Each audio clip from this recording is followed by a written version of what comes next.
bah, bienvenue à cette petite conférence, petite présentation de la monnaie libre. Du coup, on va naviguer en fait dans cette présentation qu'a faite Mathieu. Donc Mathieu et moi c'est Rémi. Du coup, on est des simples utilisateurs de cette monnaie libre. On n'est pas du tout des experts en économie ou en finance ou en quoi que ce soit. On n'a absolument rien à vendre. On fait ça pour faire avancer cette cause-là, de cette monnaie libre.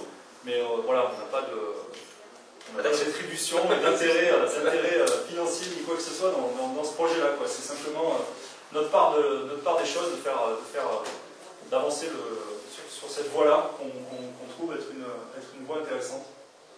Sur cette monnaie libre, alors, je ne sais pas si tu en parles avant, cette présentation, enfin cette monnaie libre, en fait, c'est pas du tout, il faut se sortir vraiment de la tête de la monnaie locale, des revenus de base, de tout ce que vous avez pu entendre jusqu'alors. C'est pas du tout le propos, c'est complètement une autre dimension de cette monnaie. Donc c'est pas du tout indexé avec une monnaie locale, voilà, c'est une dimension plus vaste, mais vous allez vite comprendre. Yes. Allez, c'est parti. C'est parti. Donc la petite histoire, là, si on attaque sur l'histoire, donc au tout début, historiquement, il n'y avait pas de monnaie qui existait vraiment, d'objets monétaires qui existaient, c'était basé sur le crédit mutuel, c'est-à-dire qu'il y avait un lien social. Le petit sponsor sur le crédit mutuel. Ah ouais. Alors, ça fait peut-être la confusion, mais en fait, c'est placement de marque. Voilà. C'est la banque qui a pris ce mot-là, mais en fait, le crédit mutuel, c'est le crédit qu'on contracte l'un envers l'autre, en fait. C'est pas la banque qui le Oui, c'est surtout en fait basé sur des liens c'est ça. agricoles. Ouais, crédit agricole, le lien d'échange agricole. Ouais, moi, je produis des fraises. Moi, je produis des fraises, Rémi produit des pommes. Et ben, quand c'est la période des fraises, Rémi va me prendre, je vais lui filer des fraises, mais je ne pourrais pas lui échanger contre des pommes directement parce que c'est à l'automne. Donc en fait, il va être endetté. Enfin, moi je vais être endetté, non lui il va être endetté, pardon, et puis après quand la production des pommes arrive, du coup il va éteindre sa dette, et il en manque toujours un petit peu, et ça crée du lien social en fait, c'est vachement intéressant parce qu'on ne peut pas éteindre exactement un truc, il va peut-être me donner un peu plus de pommes, et la fois d'après où je vais lui donner un coup de main, un truc comme ça, donc ça marche dans des petits groupes, parce qu'il faut se connaître, avoir de la confiance, voilà, faut savoir qu'on est redevable, et ça crée du lien, ça renforce les liens sociaux, donc c'est vachement intéressant. Par contre, dans des plus grands groupes, ça pose vite des problèmes d'échange en fait. Parce que du coup, si on ne connaît pas trop la personne ou qu'on n'est pas amené à la revoir régulièrement, du coup, on ne peut pas éteindre ces dettes comme ça. Donc, pour des plus grands groupes, on a eu besoin petit à petit d'avoir une valeur de référence, c'est-à-dire un objet. Alors là, c'est un petit pictogramme avec des petits cailloux. En gros, c'est une des monnaies qui a existé dans l'histoire, c'est des haches de jade, c'est des gars qui taillaient des trucs en haches de jade, et ça avait une valeur de monnaie d'échange. Mais ça a pu être aussi des coquillages, ça a pu être n'importe quoi qui étaient des objets en fait qui servaient de monnaie d'échange d'objets. Donc là, voilà, c'est cette valeur de référence-là qui sert de monnaie pour échanger les fraises, les pommes, et l'avantage c'est que du coup, même si Rémi, lui, il est allergique aux fraises, et il peut me donner cette valeur de référence-là, et puis on peut échanger. Voilà. Je peux m'acheter mes pommes, mais si je ne veux pas de ces fraises, il me donne des haches de jade, et moi avec ces haches de jade, je peux m'en servir pour autre chose. Donc là, on commence à rentrer dans un truc où c'est plus triangulaire. Voilà. Ça ne nous apprend rien, mais enfin voilà, c'était des haches de jade.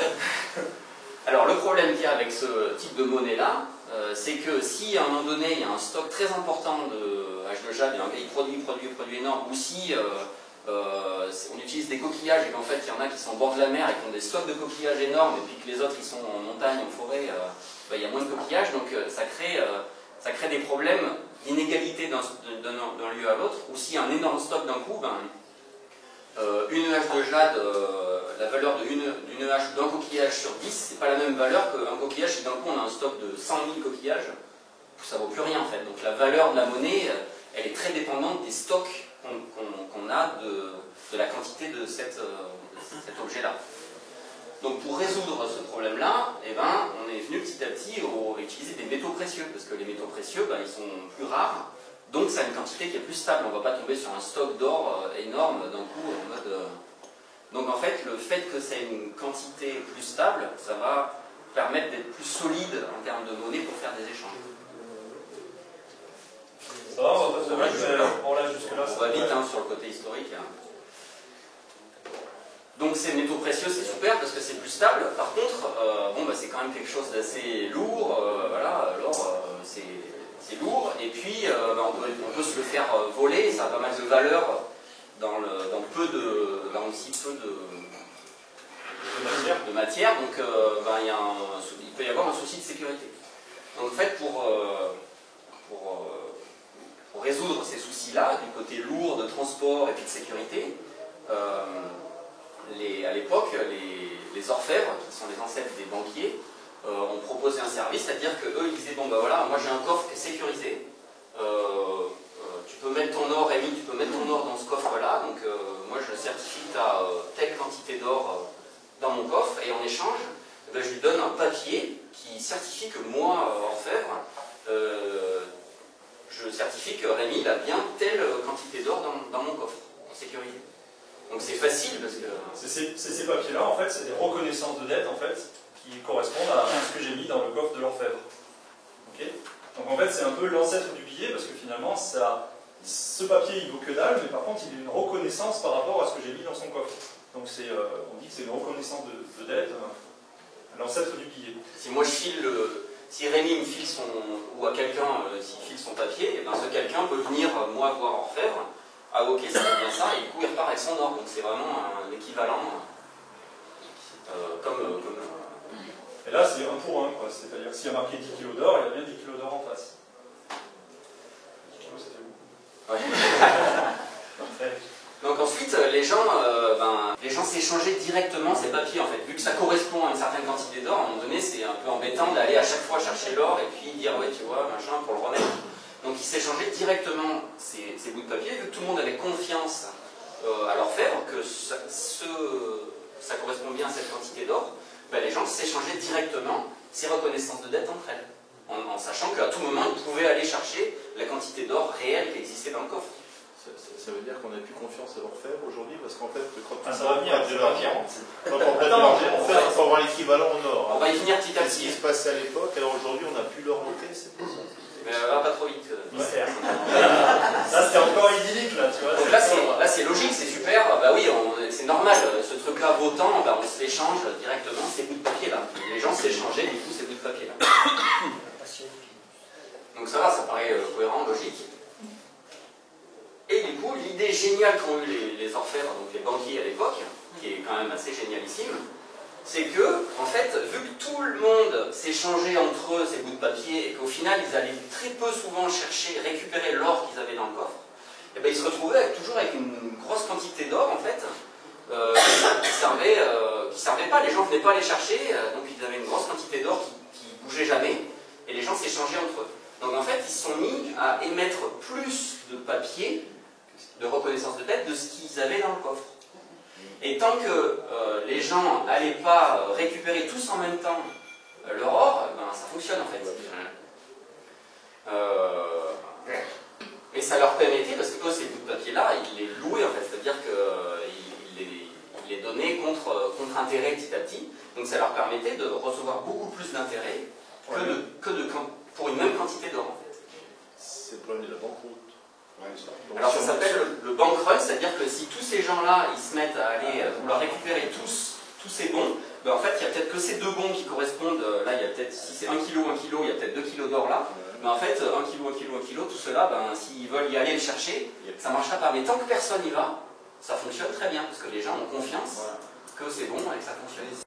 Donc voilà, c'est l'idée un peu qui s'appelle un système par réserve fractionnaire, c'est-à-dire qu'il y a juste une partie des réserves qui existent en vrai, et le reste c'est basé sur le fait que les gens ne vont pas tous aller en même temps chercher. Sachant que donc jusque dans les années 70, les francs à l'époque, mais la monnaie était adossée à une partie quand même de cette valeur qu'on a vue là dans le coffre. Les réserves fractionnaires, c'est de, je ne sais plus combien, c'est 1 pour 9, pour 8, 1 pour 9. Ils ont le droit de créer, par exemple, s'ils ont 1 kg d'or, ils ont le droit de créer jusqu'à 9 kg, enfin 9 papiers qui correspondent à 1 kg d'or. Je crois que c'est 8 ou 9, je ne sais plus. C'est 9. C'est 9, voilà. Donc, voilà. Donc la monnaie papier, jusque dans les années 70, une partie de cette monnaie papier était adossée à un stock d'or qu'il y avait dans les banques centrales, en France, machin, aux États-Unis, partout, qui était garante de ce stock-là, comme le même principe des banquiers qu'on a. C'est-à-dire que si tout le monde voulait récupérer, aller amener son billet, ben, ça ne fonctionnait pas, mais c'était quand même adossé à une partie de la monnaie en or.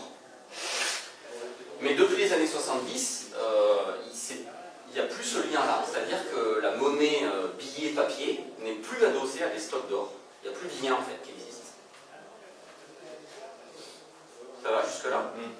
Donc si on résume un petit peu tout ce côté historique là, donc à l'époque, on avait une monnaie qu'on appelle monnaie fiduciaire. C'est la monnaie dans laquelle la fiduciaire, ça veut dire la confiance. C'est la monnaie dans laquelle on a confiance. À l'époque, c'était de l'or. Et bah oui, c'est la métaux rare pour toutes les raisons qu'on a vues. C'est la monnaie dans laquelle on a confiance. À partir d'un certain stock d'or, on avait une plus grosse quantité, donc 9 en moyenne, suivant les années, ça doit changer, hein, mais en gros 9 fois plus à l'époque de reconnaissance de dette, qui correspondait jusque dans les années 70 à des billets papier, qui étaient adossés à une partie de cette monnaie fiduciaire. On appelle la monnaie scripturale, là c'est des écritures en fait, hein. Là c'est des bouts de papier, hein. J'écris sur un bout de papier, c'est une monnaie scripturale d'écriture. Et ça c'est une monnaie fiduciaire dont on a confiance. Et bien actuellement, donc depuis les années 70, c'est plus du tout adossé à l'or. Et en fait la monnaie fiduciaire, qui est la monnaie sur laquelle tout repose, c'est les pièces et les billets qu'on a dans nos portefeuilles. Ça c'est la monnaie fiduciaire. Mais les banquiers jouent à la même chose avec l'or, avec cette monnaie fiduciaire, c'est-à-dire qu'à partir de 10% de monnaie fiduciaire en circulation, pièces et billets, on a 90% de monnaie scripturale. Alors maintenant, c'est plus des bouts de papier écrits, en gros, c'est des lignes d'écriture comptable sur vos ordinateurs ou sur les comptes des banques. C'est-à-dire que si vous allez interroger votre compte à la banque, au guichet ou sur Internet ou n'importe où, et que la personne au guichet vous dit vous avez 1000 euros, en fait vous n'avez pas 1000 euros, vous avez 1000 unités de la caisse d'épargne. Avec ces 1000 unités de la caisse d'épargne, vous pouvez dire que vous voulez retirer cette monnaie fiduciaire, c'est-à-dire 1000 euros, ça c'est des euros, billets, pièces ou billets. Mais si tout le monde en même temps cherche à aller retirer 1000 euros en pièces et billets, eh ben, il va y avoir un bank run, une faillite des banques totale, parce qu'il n'y a que 10% de cette monnaie papier qui est la vraie monnaie qui existe.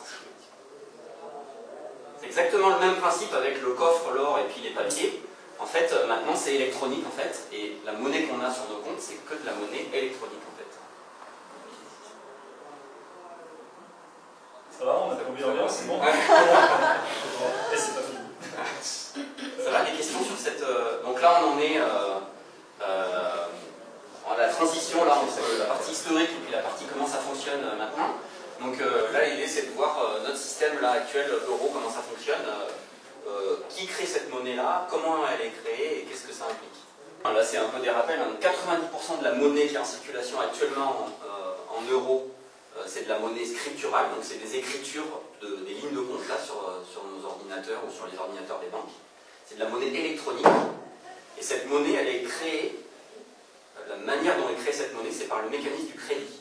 C'est-à-dire que la banque, pour créer cette monnaie, donc les 9 fois plus de monnaie écriture sur les ordinateurs que les pièces et les billets, elle la crée grâce au fait que les gens vont emprunter à la banque pour acheter n'importe quoi. Hein. Si moi je veux venir, Rémi vient et puis il veut acheter une maison à 100 000 euros, et bien en fait, moi banquier, quand il rentre dans mon bureau, il dit je veux 100 000 euros. Au moment où il rentre dans le bureau, ces 100 000 euros n'existent pas, nulle part.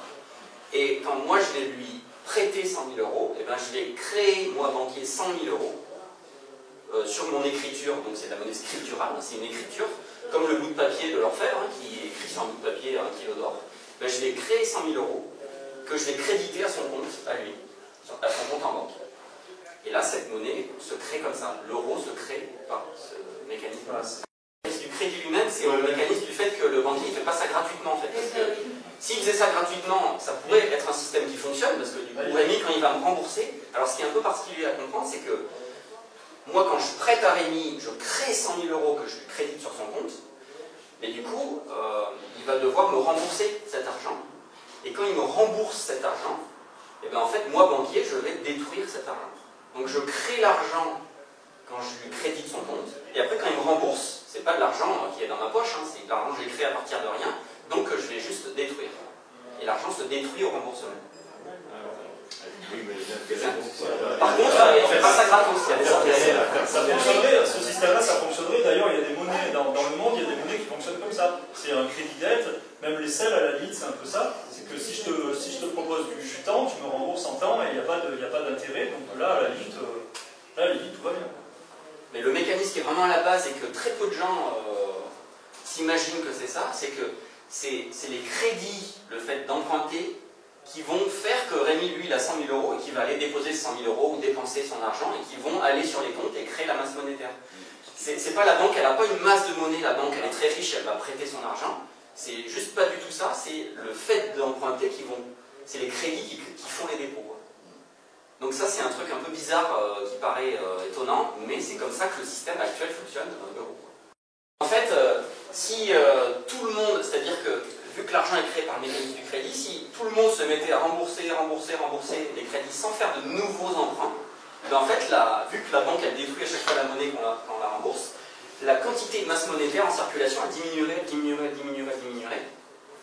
jusqu'à faire des gros problèmes de déflation. Donc c'est pour ça qu'on a toujours, le système actuel monétaire actuel a toujours besoin de faire des appels à crédit, allez, votre voiture à crédit, votre machin à crédit, votre truc, pour qu'il y ait toujours une ça. Alors d'une part, ça rapporte au banquier, parce qu'il lui, il loue son argent qu'il crée, et d'autre part, c'est ce qui garantit une certaine quantité de masse monétaire pour qu'on puisse faire des échanges.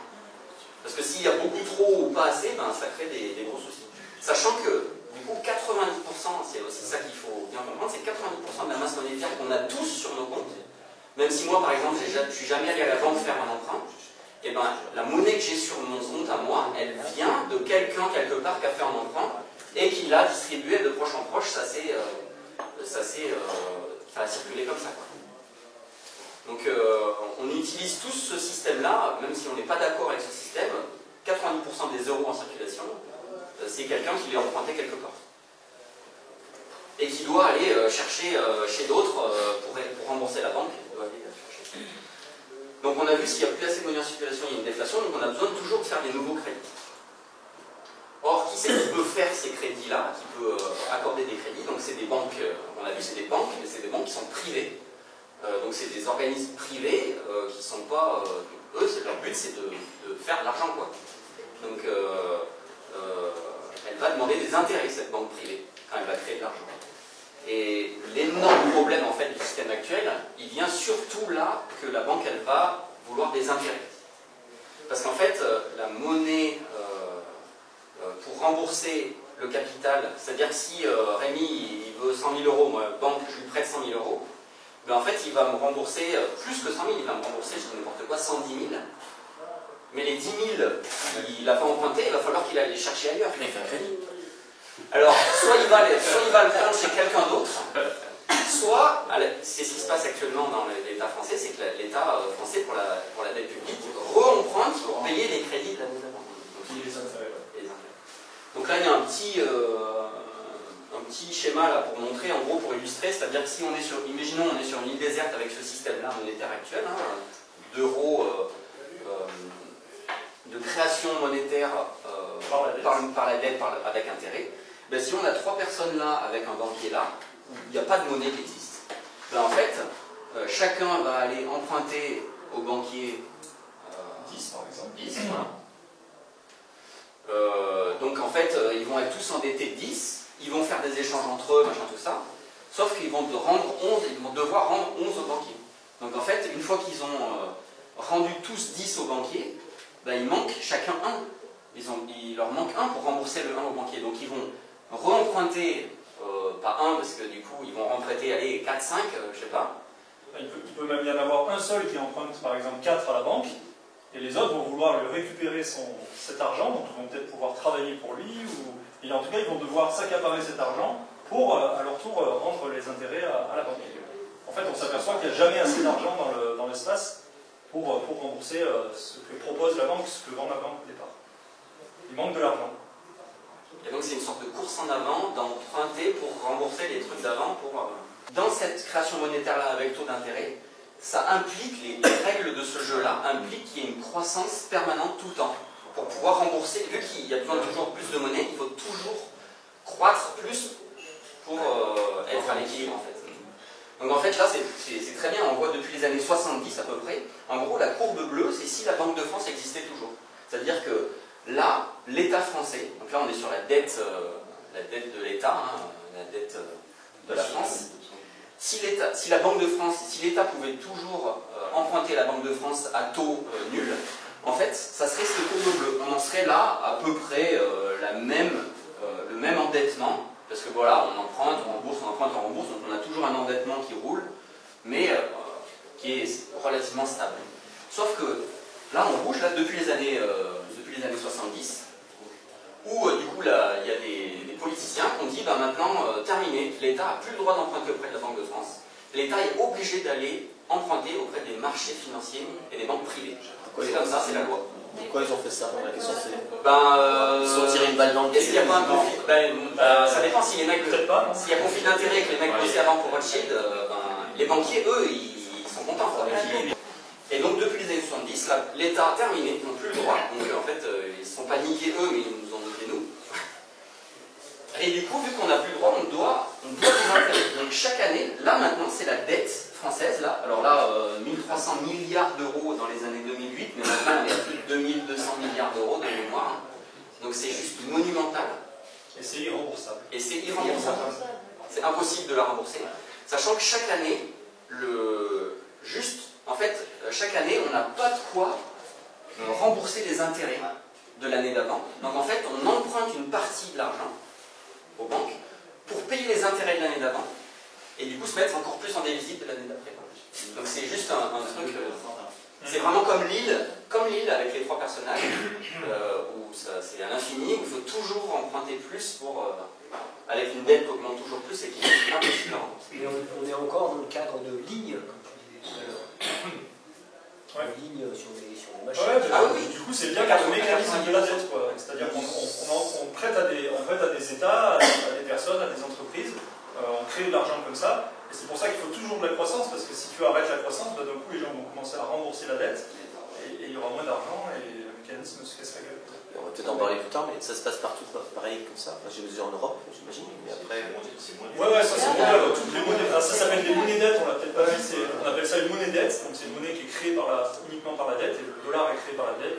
Les conséquences, les différentes conséquences, mais après il peut y en avoir plein d'autres, on n'a pas tout mis, mais les conséquences que ça engendre, et du coup on voit qu'il y a beaucoup de concurrence et de compétition entre les gens, du coup il faut s'accaparer la monnaie des uns pour la rembourser aux banquiers, parce que de toute façon on ne pourra pas la fabriquer cette monnaie. Donc on est obligé de travailler, de voler, de se pervertir, mais en tout cas, il y a toujours une compétition à s'accaparer de l'argent pour pouvoir rembourser des rivalités, des guerres, des famines, tout ce qu'on veut. C'est ça, c'est que mécaniquement, ces règles du jeu, elles apportent ces conséquences-là. Voilà. C'est comme ça, c'est pas bien ou mal, c'est que mécaniquement, ça crée ça. Ce jeu-là, en fait, il est sur un système de gestion pyramidale, donc il y a vraiment, c'est comme dans une entreprise, il y a une hiérarchie pyramidale. Il n'y a vraiment que la tête pensante qui fait découler tout le reste des règles du jeu au reste du monde. Les autres, ceux d'en bas, enfin nous, on n'a pas de pouvoir de visualisation, de compréhension et éventuellement pour pouvoir bouger les lignes, et ça on ne peut pas, les règles sont fixées comme ça. Ils peuvent bouger d'elles-mêmes, c'est ceux d'en haut qui peuvent bouger les règles. Et c'est privé, on ne connaît pas l'ADN, le mécanisme, comment sous quelle forme et à quel rythme il crée de l'argent, combien il y a d'argent dans la zone européenne, on ne le sait pas. Et du coup, ça permet aux banques d'avoir un gouvernail énorme sur l'aspect politique, l'aspect financier et de par le monde. Évidemment, on comprend bien qu'il y a des problèmes à ce niveau-là d'influence. Vu que c'est elles qui créent la monnaie, elles peuvent choisir de créer la monnaie pour les projets qui servent leur intérêt à elles. Donc elles choisissent les développements économiques en fonction de leur intérêt. Ça, on le voit bien. C'est vrai qu'il y a des grosses entreprises qui polluent énormément, mais qui font beaucoup d'argent avec, qui ont accès à l'argent, et d'autres entreprises plus vertueuses qui ont beaucoup de mal à obtenir ce même argent. Ça crée des gros écarts de richesse d'une personne à l'autre, et aussi d'une région à l'autre. Donc c'est ce qu'on appelle, c'est important, ça, l'inégalité spatiale. C'est-à-dire que dans un territoire, il n'y a pas la même masse monétaire aux différents endroits géographiques.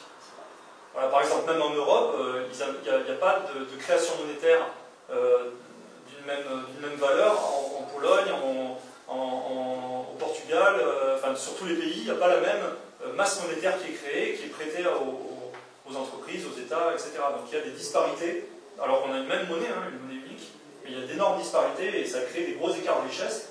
Du coup, il y en a qui ont moins accès à la masse monétaire. Et ça, quand tu dis ça, c'est voulu le fait, par exemple, de créer moins de monnaie au Portugal, en Pologne, ou c'est quoi? C'est une stratégie? Après, je ne peux pas certifier que c'est voulu, mais... C'est sur quel critère? Il y a moins ça, d'emprunt. je sais pas, on ne peut pas le savoir en fait. Mais ça, c'est les banques qui décident de. Enfin, c'est à la dette qui décide. Ouais, parce qu'après. Où est-ce qu'ils en créent plus ou moins? Ouais. Et oui, c'est les banques qui choisissent. C'est les banques qui choisissent. Donc si les têtes pensantes du Crédit Agricole, c'est des petites. C'est pas comme ça qu'il faut le voir. Enfin, s'il y a beaucoup d'argent qui est mis, par exemple, dans le sud de la France, si on met beaucoup d'argent dans le sud de la France, on comprend bien qu'il y aura beaucoup plus de dynamisme économique, il y aura plus de. Les gens auront plus accès à cet argent. Alors certaines personnes, parce que des fois il y en a qui pourront être laissés pour compte, ça dépend de ce qu'on fait, mais même dans un territoire, même en France, il y a plus d'argent à certains endroits que d'autres. C'est pas lié au nombre, à la population, c'est pas lié aux activités économiques ou quoi que ce soit. C'est beaucoup plus arbitraire que ça. Mais si on décidait de ne pas rembourser cette dette, justement, d'arrêter ce système, qui est-ce qui en subirait les conséquences? C'est donc l'effondrement mondial. Tout le monde s'effondrerait. En fait, le système fonctionne avec ses règles, et si on ne respecte pas ces règles-là, ça. En fait, on est nourri de cette dette-là. C'est parce qu'il y a de la dette qu'on a accès à l'argent. Si on arrête de s'endetter, on n'a plus d'argent. Oui, il n'y en a plus assez pour tout le monde. On peut créer comme eux l'ont créé. Ouais, on va vous proposer juste après. Encore 10 minutes et on crée. C'est pour ça que vous êtes là. C'est pour ça que vous êtes là. Là, on est à la fin de la problématique. La solution est juste derrière. Alors, vous disiez qu'on ne la remboursera jamais la dette. Ah, mais de toute façon, on ne la remboursera jamais. Et c'est pas avec notre système qu'on la remboursera. Et la dernière conséquence, enfin, c'est pas la dernière, mais la dernière qu'on a listée, c'est que les générations futures sont vachement défavorisées avec ce système-là. Et c'est ce qu'on appelle les inégalités temporelles. Ce qu'il faut comprendre, c'est que quand les nouveaux arrivants, les enfants d'aujourd'hui, ils se retrouvent tout de suite dans un monde où il y a énormément de dettes déjà. Alors que ce n'est pas eux qui ont pris la décision de ces règles du jeu, et donc ils jouent à un jeu auquel ils n'ont pas de ils n'ont rien demandé. Donc ça c'est important, ces deux choses, inégalité spatiale et inégalité temporelle. Parce qu'on verra que la monnaie libre résout ces problèmes. Et donc ce que je voulais dire par rapport à tout à l'heure où j'ai fait un peu tôt, c'est que voilà, là en gros, c'est certaines règles du jeu monétaire actuel, avec cette monnaie-là qu'on utilise, qui crée certaines conséquences. Ouais. Et l'idée, c'est que c'est un jeu, quoi, comme un Monopoly. Le Monopoly, c'est un jeu qui a certaines règles et que il faut essayer de piquer l'argent aux autres, de faire plus de profit et tout ça. C'est les règles du jeu du Monopoly. Et l'idée, là, c'est de jouer à un autre jeu, en fait. De jouer à un jeu qui ont des règles différentes et peut-être de passer du Monopoly à un jeu coopératif où les notions de compétition, de profit, de compétitivité, tout ça, soit même plus. Ça n'a plus de sens en fait. Si on joue à un jeu coopératif, on ne se pose même pas la question de la compétitivité, puisque c'est d'autres règles qui induisent d'autres comportements. Voilà, mais en tout cas, c'est pas de changer le système actuel, c'est comme si on changeait les règles du Monopoly, ça marche pas parce que si nous on joue moi je joue à des règles coopératives dans le Monopoly et que Mathieu continue ou les autres joueurs continuent de jouer à un système capitaliste, etc., et moi je vais vite y perdre. Donc c'est pas le fait est de ne pas changer les règles du système actuel, mais plutôt d'inventer complètement un autre jeu. Et petit à petit, de faire un pas de côté et d'aller jouer à une autre règle. Donc là, on va passer un peu, l'idée c'est de choisir des règles du jeu qui soient plus équitables, quoi. De jouer à notre jeu. Quoi. Vous êtes prêts? Go. Là on a bien plombé le truc. Donc, qui a découvert vraiment ce qu'on a dit là Ouais, sur l'historique, ouais. C'est intéressant, alors on a fait le choix dans la présentation de la monnaie libre de bien parler un peu de l'origine, pour comprendre un peu pourquoi c'est le problème actuellement et qu'on est dans des règles du jeu qui sont problématiques, pour comprendre prendre l'avantage un peu de cette monnaie. Si on avait amené tout de suite la monnaie là, peut-être que ça... Il y a une question aussi. Est-ce que ça s'est pas amplifié en passant du franc Je sais pas. Est-ce que c'est pas l'Europe qui a aussi... Bah, c'est une encore plus grosse machine. Ouais, qui sera encore plus grande. bien sûr. Ouais. Donc, c'est parti, on plonge dans le verre là. Donc, la monnaie libre. Alors, la monnaie libre, elle existe depuis 2010. Et elle est inspirée d'une théorie en fait mathématique qui s'appelle la TRM, la théorie relative de la monnaie. Donc en 2010, il y a un ingénieur français qui s'appelle Stéphane Laborde et qui a démontré mathématiquement l'existence de la monnaie libre. Donc c'est un truc bien costaud. Moi j'ai essayé de le lire, j'ai arrêté à la 7e page parce qu'il y a des formules mathématiques et tout. Donc c'est une démonstration mathématique de l'existence d'une monnaie libre. Il a théorisé en fait comment on pourrait, sur papier, mathématiquement, créer une monnaie qui réponde à des règles, des éthiques que lui a fixées. Sachant qu'il s'est intéressé, lui, au système de création de la monnaie. On a vu que le gros problème de l'euro, c'est la manière dont elle est créée, qui engendre toutes ces règles du jeu. Mais en fait, là, c'est une monnaie qui est comme l'euro, dans le sens où je t'en donne 3, tu m'en donnes 2 si je te vends ça pour faire des échanges. C'est la méthode dont est créée cette monnaie qui n'a rien à voir et qui crée des règles du jeu différentes.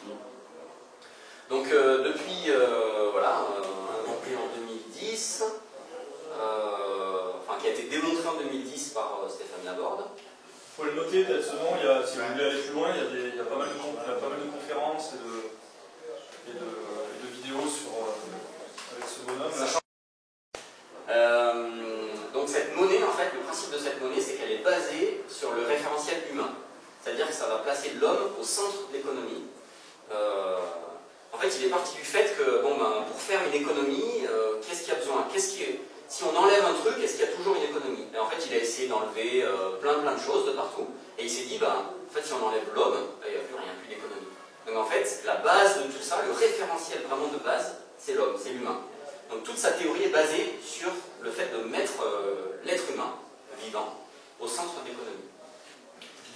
C'est une monnaie qui est inspirée des logiciels libres. Alors on ne va pas rentrer dans le détail des 4 libertés, machin, tout ça, vous pourrez aller voir, fouiller un peu si vous voulez. Mais en gros, c'est vraiment inspiré du mode de fonctionnement des logiciels libres. C'est-à-dire que...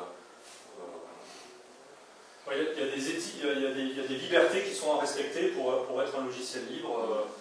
Donc il y a des ouvertures, tout est visible, tout est lisible par tout le monde peut comprendre le système, et puis il y a plein d'autres éthiques comme ça. Notamment, par exemple, si j'utilise moi une ressource, je ne dois pas la priver de quelqu'un d'autre cette ressource. Il y a un certain nombre de piliers là qui existent qui font que la liberté, ça garantit la liberté de chacun. Ça ne prive pas la liberté. Si moi j'utilise ma liberté, ça ne va pas priver quelqu'un d'autre de cette liberté, de sa liberté. Et cette monnaie, donc, elle est basée sur deux vraiment gros concepts qui sont très importants, qui sont centraux.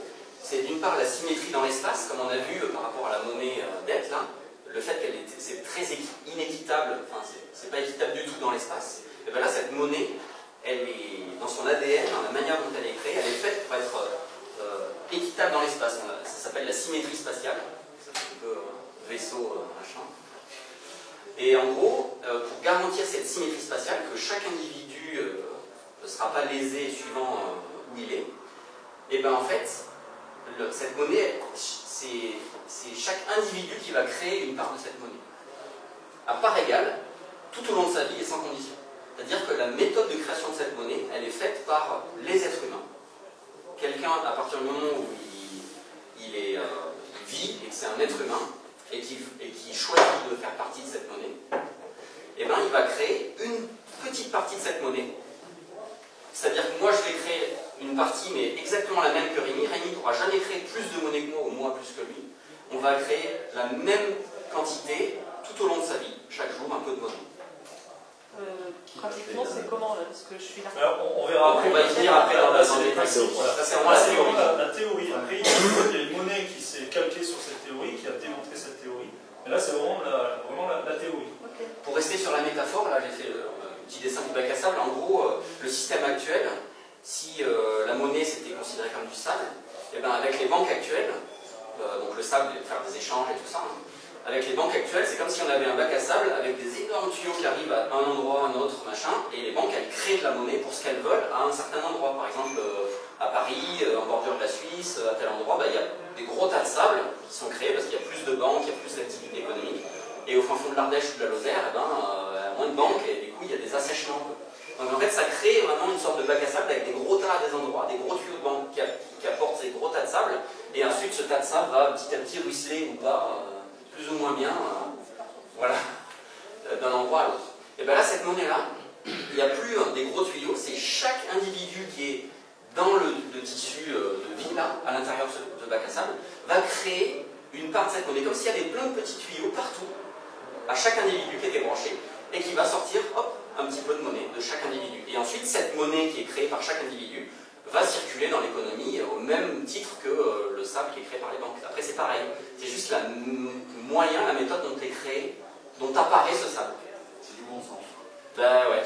À la limite, on peut le faire le rapprochement avec la pièce, là, c'est pas mal pour le côté spatial. Si l'argent arrive par ces portes-là et ces portes-là, nous, on y a beaucoup accès, parce que les banques créent beaucoup de sable entre nous, donc nous, on a beaucoup d'argent. Sauf que vous en avez très très peu. Donc il va falloir que vous veniez pour récupérer ce qu'on veut bien vous donner, pour avoir, vous voyez, et ça fait bien parce que là, il y a une disparité de personnes. Donc nous, on a beaucoup d'argent de création monétaire proche de nous, et on est peu nombreux.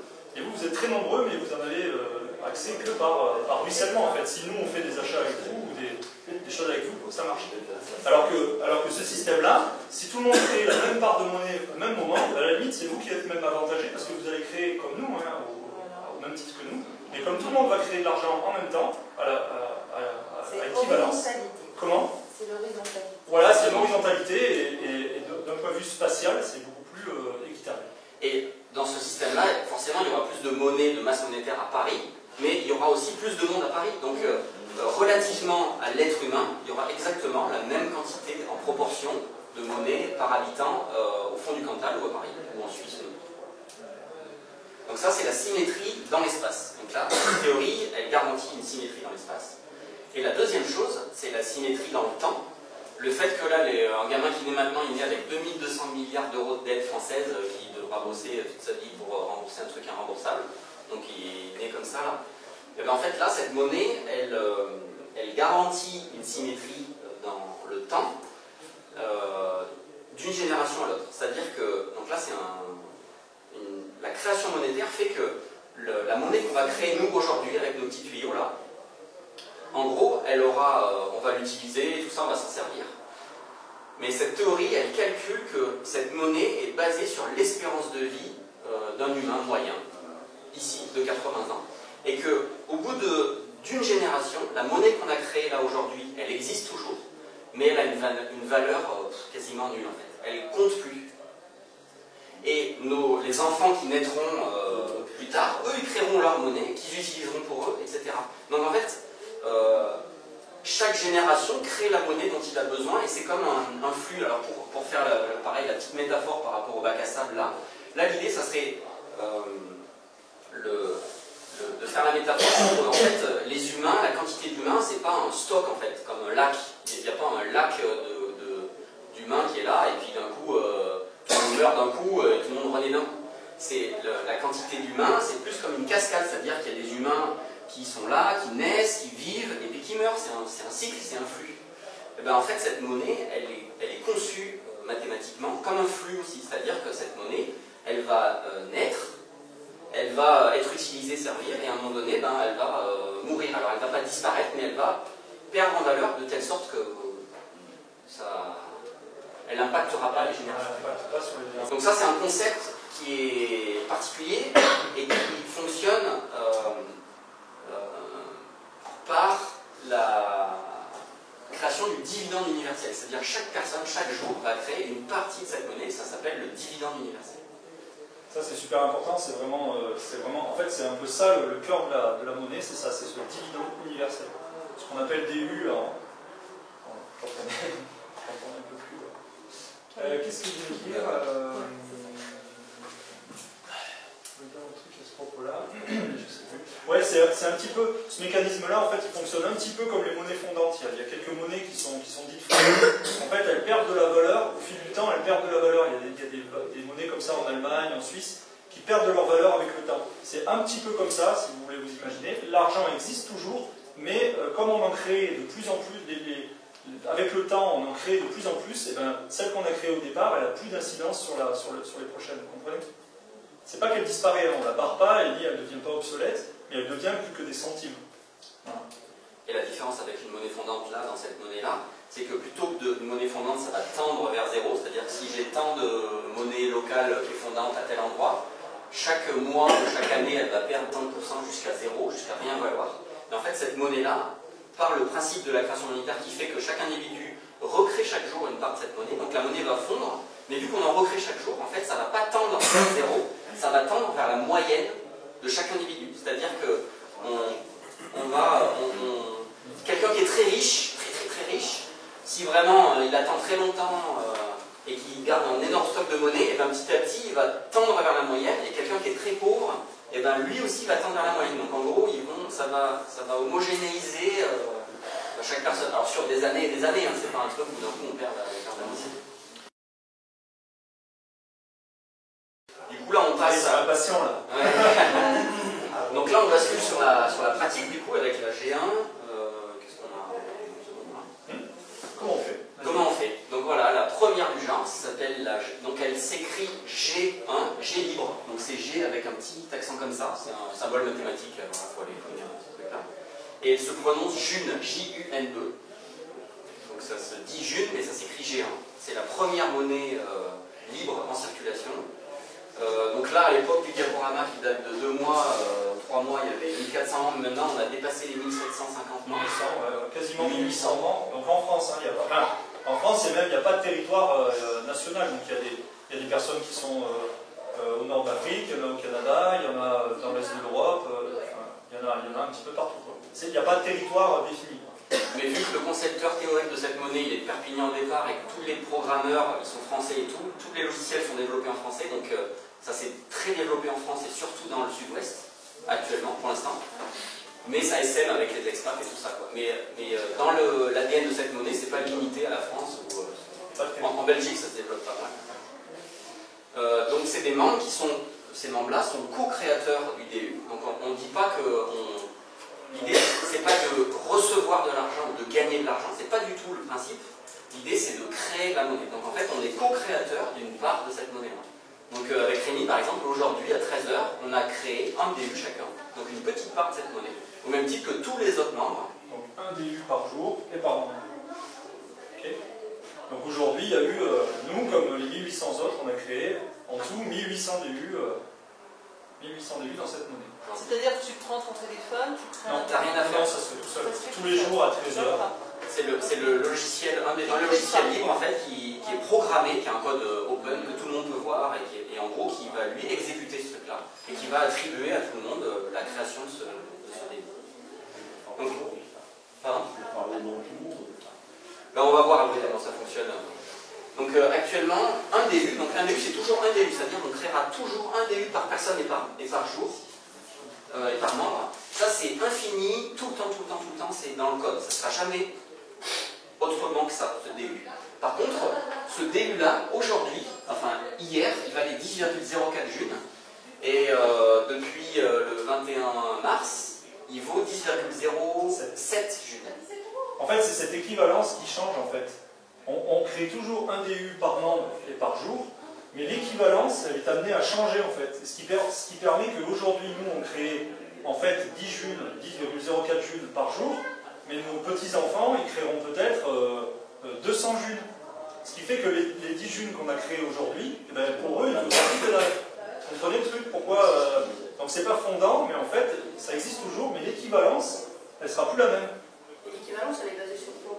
Alors, c'est là où il faut lire le bouquin, c'est des formules, il y a beaucoup de formules, mais en gros, c'est basé sur, il y a le nombre de participants, enfin le nombre de membres qui rentrent en compte, il y a la masse monétaire qu'on a déjà créée, l'espérance de vie de chacun, enfin de 80 ans.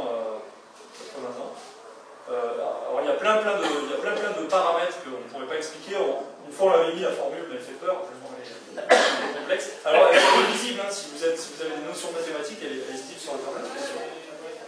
Voilà, mais donc on peut pas prédire que dans 10 ans, on ne peut pas prédire l'équivalence dans 10 ans. On le sait juste pour la prochaine fois. Donc, avant le mois de mars, c'était 10,04, aujourd'hui, c'est 10,07.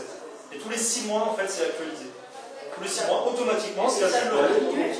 Ça peut jamais diminuer. Non, Ça peut que pas monter. possible. Ouais. Ça peut que monter. Et ça influe sur les échanges, le fait que ça... Comment? Ça influe sur les échanges, le fait que ça monte Ah ben du coup, si je vends aujourd'hui ma paire de chaussures 10 junes à Mathieu, et qu'il attend quelques années, il pourra plus... Enfin, s'il la vend 10 junes, il aura perdu de l'argent, même 20 junes, il aura perdu de l'argent. Enfin, il aura perdu de... En fait, la valeur de 10 junes aujourd'hui et la valeur de 10 junes pour nos enfants dans 80 ans, ça ne sera pas du tout la même. Il y aura plus de demandes. Mais du coup, parce qu'il y aura plus de junes en circulation, il y aura surtout beaucoup plus de junes. Eux, chaque jour, ils créeront, nous, chaque jour, on crée 10 junes, et eux, chaque jour, ils créeront 200 junes, ou 100 junes, je sais pas, l'exemple que tu as pris, on dit n'importe quoi. Du coup, forcément, les 10 junes, ils n'ont pas la même valeur. Mais ce qui est, pour compter, en fait, la stabilité d'une monnaie, elle doit avoir de la stabilité en termes de valeur. Parce que si, d'un coup, on a des quantités, on a vu que s'il y a une quantité de monnaie énorme, bah, du coup, la monnaie, elle perd sa valeur, et puis, c'est problématique. Et en fait, ce qui est génial, là, dans cette théorie, c'est qu'on ne va pas... Comme l'unité de mesure, ça ne va pas être le nombre de junes, ça va être le DU. Et le DU, il est stable à l'infini dans le temps. C'est un DU par jour et par personne. Et un DU, c'est mon temps de vie, moi, sur une journée. Et ça, c'est un outil de mesure qui est juste génialissime. C'est comme un mètre, en fait, si on utilise alors l'euro ou les junes, quand on utilise l'euro ou les junes, c'est comme si on avait un mètre pour mesurer, la monnaie, ça sert à mesurer une valeur. Hein. Et ben, c'est comme si on avait un mètre élastique. D'un coup, il y a plein d'euros, la Banque centrale déverse des centaines de millions d'euros, le mètre il devient comme ça, ou il devient comme ça. Est-ce que c'est l'équivalent d'un budget à vie, quoi? Donc on pourrait... Alors, ça c'est une des conséquences qu'il va y avoir, c'est-à-dire que le DU que tu vas créer chaque jour, eh ben, toi tu peux l'attribuer à faire ce que tu veux. Mais je sais que pendant toute mon existence, j'aurais... Sans condition. Sans condition. Voilà. Et par contre, c'est pas la théorie, elle dit pas que c'est un revenu, que ça doit être un revenu de base. Elle dit pas avec ça tu dois te nourrir et te loger. C'est pas ça, c'est pas le revenu universel. C'est pour ça qu'on dit au départ que c'était pas du tout un revenu de base ou un revenu universel. Ça donne de la valeur à l'humain. Voilà, c'est pour ça que c'est basé sur l'humain. Donc ça va pour ça. Donc là on parle en relatif et là on parle en quantitatif. Donc cette monnaie elle a deux aspects, l'aspect quantitatif et l'aspect relatif. Donc actuellement beaucoup de gens parlent en junes. Ah ouais, je t'ai vendu tant de junes, tant de junes. Mais en fait le mieux pour mesurer, ça serait de parler en DU. C'est-à-dire la bière là on l'a acheté tant de DU et du coup ça sera stable dans le temps. Parce que si on parle en junes, c'est stable sur les X années, mais au bout de plus longtemps, ben, ça sera moins stable. C'est comme quand on calcule, on a plutôt tendance à calculer en salaire, quoi. Par exemple, ça coûte 2 mois de salaire, 3 mois de salaire. C'est pas la même chose pour la génération d'avant, quand on calculait 2 mois de salaire, encore 2 mois de salaire maintenant. Donc ça c'est voilà, la June. Alors la June, elle fonctionne grâce à l'unitaire. Donc l'unitaire c'est le logiciel libre dont on parlait là. Donc il y a un code public qui est totalement décentralisé et qui est sécurisé, alors en gros l'unitaire c'est une sorte de grand livre de compte. Et en fait ça peut exister ce fonctionnement là de monnaie grâce à une invention technologique d'un autre gars, on ne sait pas trop qui c'est en fait, qui a inventé ce qui s'appelle la blockchain en 2009, qui est en gros un livre de compte qui est décentralisé entre plein d'individus. Donc c'est pas une personne qui a le livre de compte et puis qui peut dire Rémi l'attend, lui l'attend et puis qui peut tricher ou faire un peu ce qu'il veut. Là c'est en fait le livre de compte, chaque personne a une copie du livre de compte et tout le monde va se mettre d'accord pour qu'ils aient la même copie et qu'il n'y en ait pas un qui puisse dire non moi j'en ai plus ou j'en ai moins. Donc en fait grâce à cet outil là de partage d'un livre de compte, c'est ce qui permet le côté décentralisé et sécuritaire. Personne ne peut aller s'attribuer plus de monnaie qu'il n'a pas ou enlever de la monnaie à quelqu'un d'autre. À la limite, si comme chacun a une petite part de ce livre de compte, si moi je veux rectifier ce livre de compte et me rajouter 1000 DU d'un coup, et ben les autres livres de compte, les autres ordinateurs, ils diront bah non, t'as pas le même livre de compte que nous, donc on t'accepte, enfin on te met de côté, les livres de compte c'est que ceux qui sont seule vérité. Donc on ne peut pas trafiquer ces bouts de couches. Donc cette invention blockchain, on ne va pas rentrer dans... C'est un truc voilà, qui est un peu... c'est assez intéressant, c'est un truc un peu technique. Pour l'instant, très peu de gens connaissent cette invention-là qui date de 10 ans, hein, donc c'est ultra récent. Mais en gros, potentiellement, on aura bientôt dans les années qui viennent plein d'applications de ça. Par exemple, les notaires, on s'appuie sur les notaires. Eux, ils gardent des traces, et puis leur métier, c'est d'être garant de papier, de vente, de machin. Et bien en fait, cette technologie-là peut remplacer les notaires, en mode totalement décentralisé. On va y venir petit à petit, les notaires, ils s'arriveront plus à... C'est de l'informatique, ça va être sécurisé quand même. Alors c'est sécurisé grâce à des méthodes de calcul qui fait que même pour tous les ordinateurs de la puissance de calcul de Google, c'est impossible pour eux d'arriver à décrypter en fait ce truc-là. Avec toutes les... C'est comme une sorte de gros truc crypté que personne ne peut décrypter. Oui, mais aujourd'hui on ne peut pas le décrypter, mais... Dans quelques années, il y a bien quelqu'un qui va arriver. Alors ça sera dans quelques dizaines, voire plus. Chaque jour à mon échange. Voilà, parce qu'en fait, ça s'auto-construit, mais là il faudrait rentrer plus dans le détail, mais ça s'auto-sécurise au fur et à mesure des jours. En fait. Les écritures. Et plus ça va, et plus c'est compliqué à décrypter. Donc pour l'instant, on ne connaît aucune technologie plus sûre que ça. C'est des décryptages qui changent tous les jours, à mon avis. Ouais, enfin, on n'est pas informaticien. Alors on n'est pas économiste, on n'est pas informaticien non plus, mais ce truc de blockchain, voilà. Faut pas en avoir peur, c'est vraiment pour l'instant gage de sécurité. C'est aussi l'outil qui sous-tend l'existence d'une monnaie électronique qui est très connue, tout le monde connaît, qui s'appelle le Bitcoin. Qui est totalement non équitable, qui est énergivore, enfin, qui est totalement pourri. Sur plein d'aspects. Mais qui représente des milliards, je crois que c'est 50 milliards de dollars, et qui, du coup, c'est sécurisé. Quoi. Enfin, si c'était piratable, les gens, il y en a qui le C'est retiraient. un problème informatique qui s'est protégé contre un problème informatique. Ah ben si d'un coup tous les ordinateurs s'arrêtent, on aura d'autres problèmes à gérer, mais effectivement, non, ça se casse la gueule, bien sûr. Mais comme la monnaie actuelle.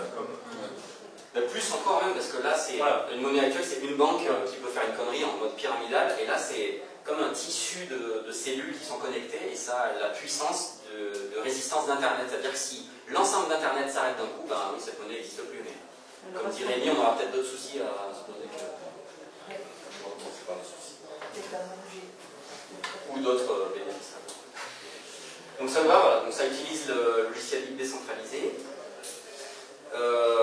C'est sécurisé également grâce à ce qui s'appelle la toile de confiance. Et ça, c'est un élément qui est assez chouette parce que vu que c'est décentralisé complètement, qui est-ce qui peut dire bon ben ok, toi tu fais partie de la monnaie ou pas quoi. Toi tu vas avoir un compte et tu vas créer une partie de la monnaie ou pas, qui c'est qui va s'attribuer ça? Vu qu'il n'y a pas d'organisme central qui va dire ok toi tu peux ou pas. Donc en fait c'est basé sur ce qui s'appelle la toile de confiance, c'est-à-dire que c'est les membres à l'intérieur de cette monnaie, qui sont co-créateurs de cette monnaie, qui vont eux-mêmes se charger de la sécurité de cette monnaie, de la confiance de cette monnaie. C'est une sorte de parrainage, oui, effectivement.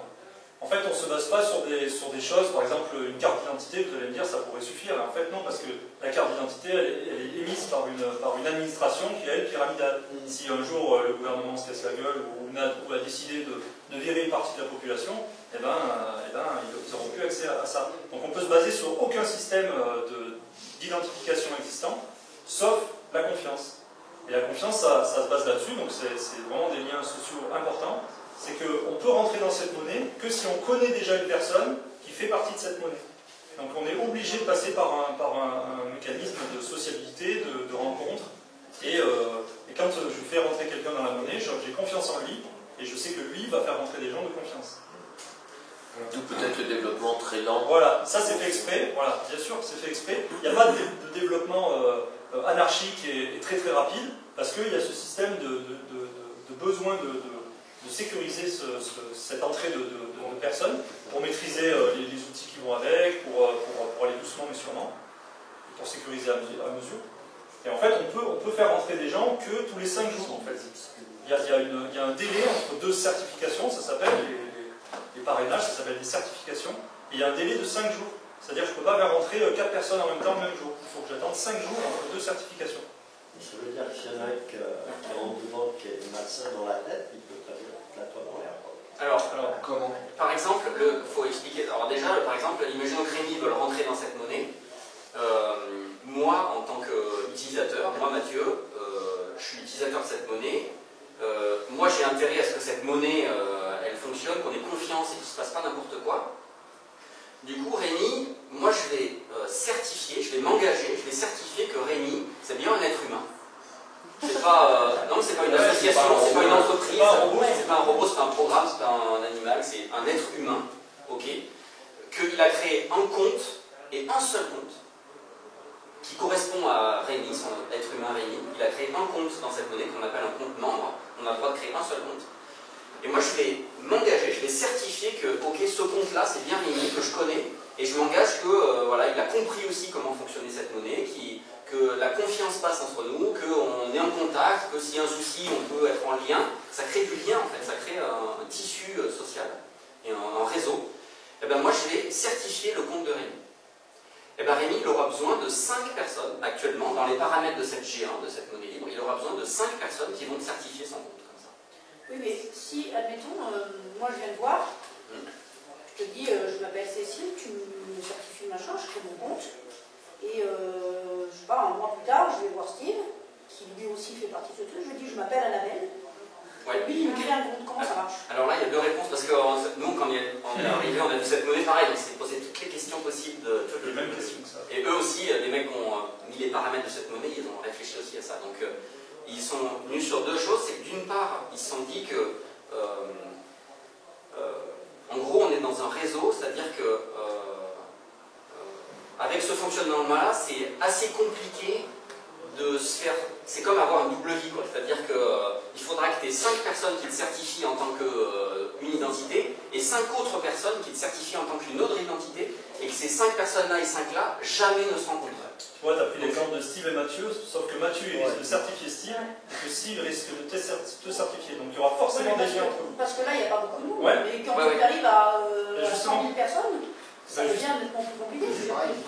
Mais c'est très compliqué pour toi de tenir 2 vies à 2 endroits différents avec deux paquets de personnes qui ne se connaissent pas du tout. La question, c'est que C'est pas impossible. la certification est grave. C'est facile, quoi. Comment? Après, tu changes de pays, c'est facile. Ouais, mais d'accord. La certification, elle est valable. Je n'ai pas fini. Hein. Pardon. C'est certifié une bonne fois pour toutes ou c'est une certification tout au long? Voilà, c'est ça. Une certification, Voilà. une certification n'est valide que pendant 2 ans. Et après, il faut se refaire certifier. Ah, Déjà, c'est une première chose. Ensuite, c'est compte tenu comment dire, des liens qu'il peut y avoir, avec les paramètres qu'ils ont mis de certification, ils se sont dit qu'en gros, c'est très compliqué, mais c'est possible d'avoir 2 vies séparées complètement, une dans un pays, une dans un autre, ou une dans une région, une dans un autre, et que les 2 réseaux soient complètement différents. Au même titre que c'est possible de faire de l'adultère et puis de tromper son conjoint ou sa conjointe. Mais c'est très compliqué. Et ça a des conséquences. C'est-à-dire que si tu as 2 comptes différents et qu'à un moment donné, il y en a un qui t'a certifié d'un côté ou de l'autre et qui s'en rend compte, moi, plus jamais je te certifie et dans mon réseau à moi, clac, de proche en proche, je vais dire, bah non, toi, tu n'as pas joué la confiance du truc et tu vas perdre toutes tes certifications et tu ne pourras plus jamais être dans cette monnaie. Donc ça peut fonctionner si ça marche, c'est compliqué, tu peux y arriver. Mais si on s'en rend compte et que la communauté s'en rend compte, là, terminé, t'es éjecté de la communauté parce que tu n'as pas joué la confiance. Si elle revient sur le troisième. Et l'autre chose, qu'ils ont contenu de ça, c'est-à-dire qu'ils se sont dit quelque part, c'est possible, et même si quelqu'un y arrive, ça n'a pas un énorme impact, ça sera tellement compliqué et rare, que ça n'aura pas un gros impact sur la monnaie. Tu vas créer juste un autre compte. Bon ben voilà, chaque personne crée peu de monnaie au final chaque jour, c'est le nombre qui crée la monnaie. Donc ça ne va pas déstabiliser la monnaie. Ça n'aura pas un impact significatif sur les autres, ça n'aura pas d'incidence.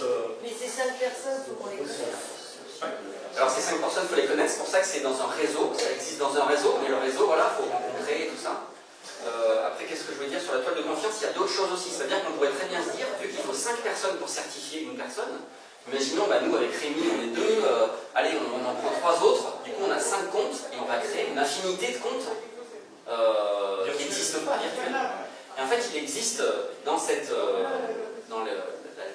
les gènes de cette monnaie un mécanisme qui fait que si des gens sont trop à part, c'est-à-dire qu'il y a 5 personnes qui sont à part, qui créent plein de comptes qui ne sont pas du tout reliés au reste de la monnaie, et bien en fait, assez rapidement, ils vont être bloqués, ils ne pourront plus certifier personne. C'est un peu le même principe que des gens qui sont dans une vallée reculée des Alpes, qui vont se multiplier et se reproduire entre eux, et bien à un moment donné, ils vont être consanguins, et puis ça va créer des gros problèmes, et ils ne pourront plus se reproduire. Et bien en fait, la monnaie mathématiquement est créée comme ça, de telle sorte que ça empêche... Ça reste un réseau. Il faut que ça reste un réseau, et chaque membre doit être à une certaine distance de la globalité du fonctionnement de cette monnaie. Ça reste un réseau global en fait. Ensuite, là, les outils, donc Cesium, c'est un outil, c'est un logiciel libre, un autre logiciel libre, qui nous permet en gros de gérer nos comptes. C'est comme si on est notre propre banquier au final. Et donc, avec ce logiciel-là, on peut créer un compte membre, du coup, un compte créateur de monnaie, mais on peut créer aussi des comptes non membres. C'est-à-dire qu'une entreprise, une association, un bar peut créer un compte qui ne va pas être créateur de monnaie, mais comme ça, par ce compte, il pourra encaisser de la monnaie ou dépenser, voilà, comme n'importe quel compte en banque, en fait. C'est un compte bancaire. Mais par contre, il ne créera jamais de... Voilà, c'est un compte non membre, donc il ne créera jamais de début. À l'inverse du compte membre, lui, c'est un humain. Ça va faire circuler le début. C'est la valeur, c'est la matérialisation de cette monnaie. Là, avec un compte membre, tu le fabriques et tu peux l'utiliser, mais une entreprise, une association, elle peut créer un compte non membre. Même toi, si tu es dans une colocation ou en couple, on peut créer un compte membre, ou même pour soi-même, on peut créer un compte non membre pour gérer cet argent. C'est comme un compte secondaire, mais il ne sera jamais créateur de monnaie. Puisque personne ne le certifiera, puisque ce n'est pas un compte avec un humain en face. Donc, ça permet aux entreprises de travailler avec les membres. Voilà, c'est ça. Voilà, tout à fait. Ben, moi, au début, vu que ça a pris du temps pour que je sois certifié et que je crée un DU, j'ai créé un compte non membre dès le début, et ça ne m'empêchait pas de vendre des choses, d'acheter des choses via ce compte. Voilà, ils pouvaient déjà vendre des choses en jus, de gens qui achetaient donc qui avaient déjà des jus.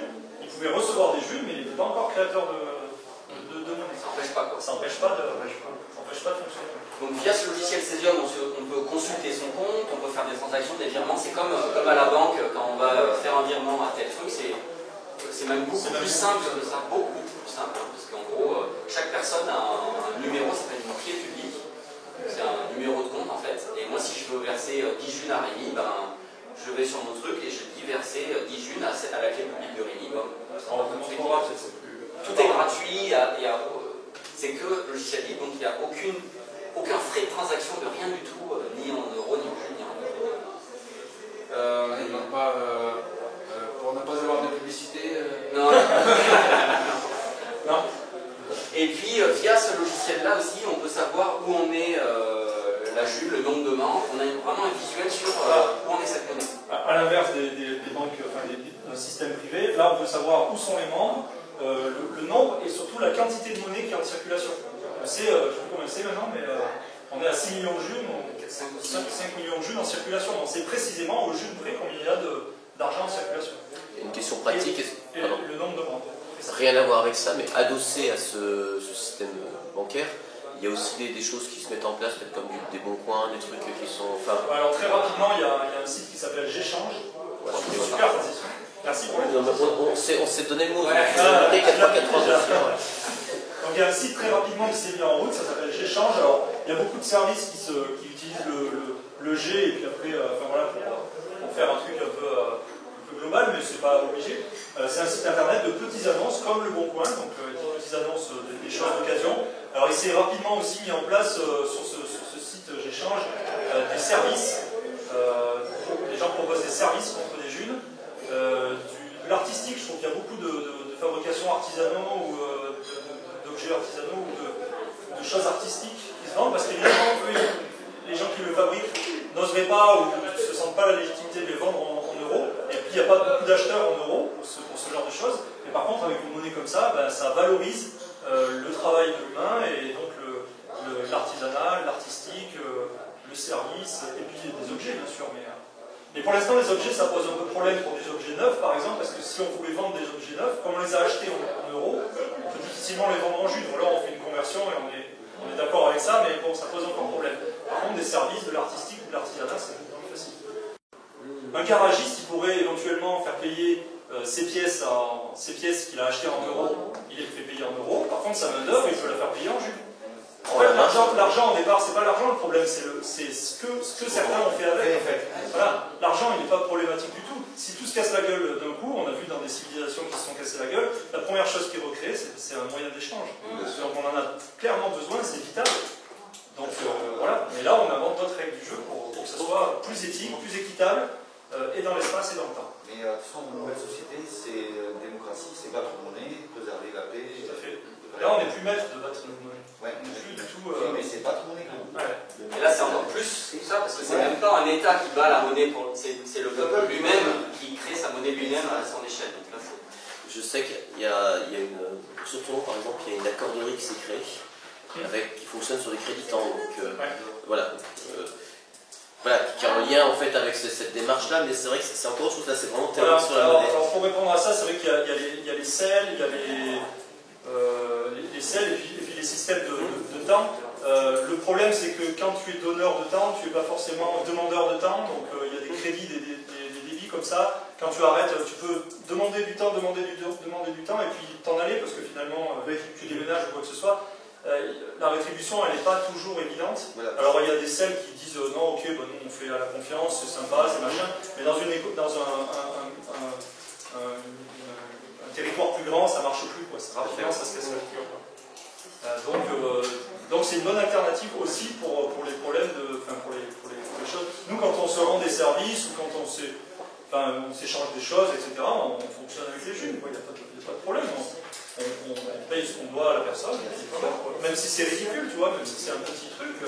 On l'utilise aussi beaucoup pour remercier, par exemple, les personnes qui créent les logiciels, etc. On peut les remercier en donnant une partie de nos junes. Il y a des caisses communes à ça, mais on n'a pas à aller travailler, à aller cravacher ou à emprunter de l'argent en euros pour donner finalement, tu vois. Vu que c'est pas matérialisé, le mémoire c'est unitaire. Alors c'est des virements, tu vas sur Cesium, tu vas sur le logiciel Cesium et tu as un petit onglet virement, tu identifies la personne, tu trouves Mathieu et tu lui vires 20 Jules, ton paiement. Voilà. Donc ça se fait aussi, on peut l'installer sur les smartphones. Et je le reconnais parce qu'il est appelé au droit ou parce qu'il y a d'autres plateformes. Parce que tu peux avoir Il peut y avoir deux Mathieu, effectivement. Alors, il y a une clé publique qui est vraiment unique, alors elle est très très longue, mais on se sert du début de la clé publique, qui est vraiment unique, l'identifiant unique de cette personne-là. On va peut-être le montrer, Cesium.